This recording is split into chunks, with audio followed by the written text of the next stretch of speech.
Hi everyone, I'm going to be sharing with you one of my favorite recipes. This is homemade granola, easy to make, and when you make your own granola, you know what ingredients you're using. You can change the amount of sweetener you use, the dried fruit you use, the nuts, the seeds, and use whatever your favorite ingredients are to make it the way you like to eat it. So let's get started, and I'm going to show you what to do step by step. So the first thing I want to show you is the oats. I'm using rolled oats, and I've got 5 cups of oats in a baking tray, and into this I'm going to now be adding 1 cup of pumpkin seeds. Those go in. I've got 2 cups of chopped up nuts. I'm using cashew nuts and almonds. You could be using any nuts that you have at home. And then I'm going to be adding 1 cup of sunflower seeds. Again, nuts and seeds, very good sources of healthy fats and also protein too. So we just give this a mix, and we can add in some dried fruits. I'm using 3/4 cup of dried cranberries. You could use dates, you could use figs, just use any dried fruit that you like, but not too much of it, because dried fruit is a sweetener. It's a natural sweetener, but we don't want to be having too many sweeteners as well when we are having them.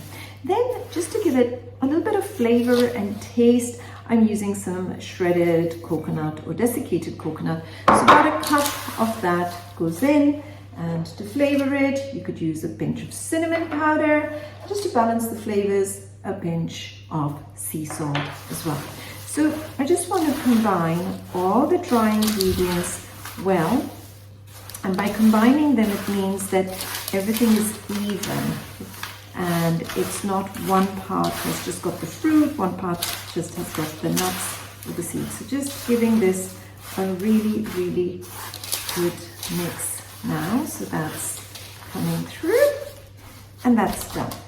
Now I'm going to combine the nut butter with the maple syrup. So I've got about 3/4 cup of maple syrup and about 1/2 cup of nut butter. If you want to use a little bit more of the nut butter, please go ahead and do that.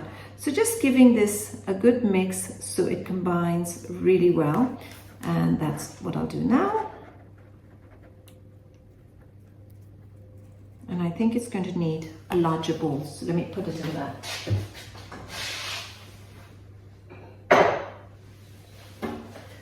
Or else it's going to be splashing everywhere. Now, if your nut butter is too thick, all you've got to do at this point is just add some water to it. Mine isn't too thick, so I'm just going to try and see how well it mixes in.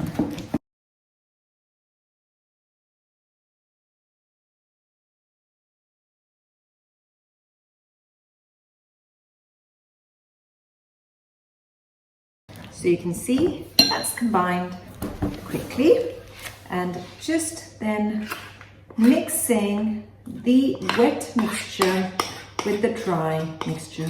You want to use your fingers to do this, because then you know it's coated evenly. So just using my fingers, it's just massaging the nut butter into the granola.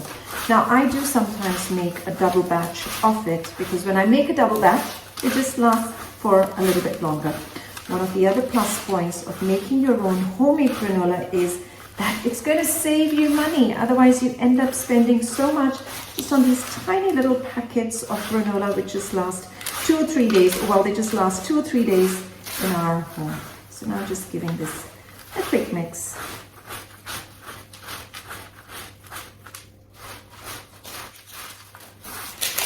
Make sure you just lift the granola from the bottom, so all of it is coated with the wet, and that'll give it a really nice crunchy flavor.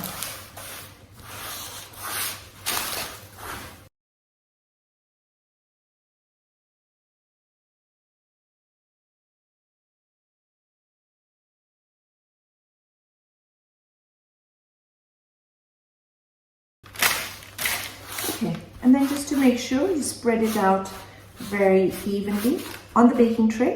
And then I'm just going to put it in the oven at 160 degrees for about 20 minutes, just mixing half the way through. In the oven and all ready to be baked now. The granola is all ready now, and just put it in an airtight container. You can enjoy it with yogurt or with milk or dairy-free milk. Enjoy this recipe, and for more recipes, do remember, subscribe to my YouTube channel.